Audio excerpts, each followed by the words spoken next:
आज का दैनिक मन्ना। परमेश्वर की नाम की महिमा हो। नए दिन नई उम्मीद में आप सभी का स्वागत है।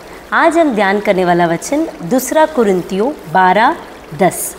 इस कारण मैं मसीह के लिए निर्बलताओं में और निंदाओं में और दरिद्रता में और उपद्रवों में और संकटों में प्रसन्न हूँ, क्योंकि जब मैं निर्बल होता हूँ तभी बलवंत होता हूँ।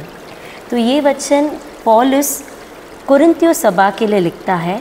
इसमें अगर ये वचन को हम पढ़ेंगे तो ये ऐसे कैटेगरी के वचन में जाता है जो पढ़ने में बहुत आसान है लेकिन जीने के लिए बहुत मुश्किल है। क्योंकि आप अगर ध्यान से पढ़ोगे तो इसमें लिखा है, इस कारण मैं निर्बलताओं में, निंदाओं में, दरिद्रता में, उपद्रवों में और संकटों में प्रसन्न हूँ। ऐसा कौन सा मनुष्य कह सकता है कि मैं अपने उपद्रवों में, संकटों में, दुर्बलताओं में, दरिद्रता में मैं प्रसन्न हूँ करके? ऐसे आप और मैं, हम तो नहीं कह सकते। लेकिन पौलुस यहाँ पे कहता है, और आपको मुख्य ध्यान इस बात की ओर लगाना है कि वो कहता है कि मैं मसीह के लिए, इस कारण मैं मसीह के लिए इन सब बातों में, निर्बलताओं में, निंदाओं में, दरिद्रता में, उपद्रवों में, संकटों में, क्योंकि जब मैं निर्बल होता हूँ तभी बलवंत होता हूँ। तो पौलुस ये सब चीज़ों में प्रसन्न क्यों होता है? क्योंकि जब हम बहुत निर्बल होते हैं, जब हम एक ऐसे परिस्थिति में फंस जाते हैं जहाँ से निकलने का कोई रास्ता नहीं होता, जब चारों तरफ दरवाजे बंद रहते हैं, जब हम वहाँ से निकल ही नहीं सकते, ऐसे एक हालातों में जब हम फंस जाते हैं तभी हमें किसी की ज़रूरत पड़ती है, तभी हम परमेश्वर को ढूंढते हैं। और ऐसे ही समयों में, ऐसे ही परिस्थितियों में परमेश्वर, जब हम निर्बल होते हैं, जब हम असहाय होते हैं, तभी परमेश्वर हमारी निर्बलताओं में परमेश्वर क्या होता है?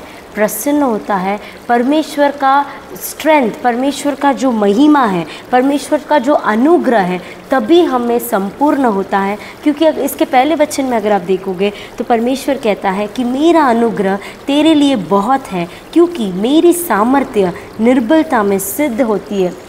तो जब हम निर्बल हैं, जब हम असहाय हैं, जब हम उपद्रवों में हैं, जब हम बहुत विकट परिस्थिति में हैं, तभी परमेश्वर की जो सामर्थ्य है हम में सिद्ध होती है। तो आज हम और आपको ये ध्यान में रखना है, जब भी हम निर्बलताओं में, जब भी हम दरिद्रताओं में, उपद्रवों के बीच में गुजर रहे हैं, तो हमें एक बात को नहीं भूलना है, क्योंकि इन्हीं निर्बलताओं के द्वारा परमेश्वर की नाम की महिमा होगी। परमेश्वर अपना अनुग्रह, अपना सामर्थ्य हमारी निर्बलताओं में ही सिद्ध कर पाएगा। तो अब से जब भी आपके जीवन में निर्बलताएं होती है, जब भी उपद्रव आता है, जब भी संकट आता है, तो आपको निराश नहीं होना है, आपको प्रसन्न रहना है। जैसे पौलुस कहता है, आप अपने निर्बलताओं में, उपद्रवों में, संकटों में प्रसन्न आपको होना है, क्योंकि तभी परमेश्वर का सामर्थ्य आपकी निर्बलताओं में सिद्ध होगा। आइए हम प्रार्थना करते हैं। स्तुतियों परमेश्वर, प्रभु जी आपने अच्छा दिन दिखलाया, इसके लिए आपको धन्यवाद। प्रभु जी परमेश्वर, आपने आपके वचन के द्वारा हमसे बातें किया है, इसके लिए धन्यवाद।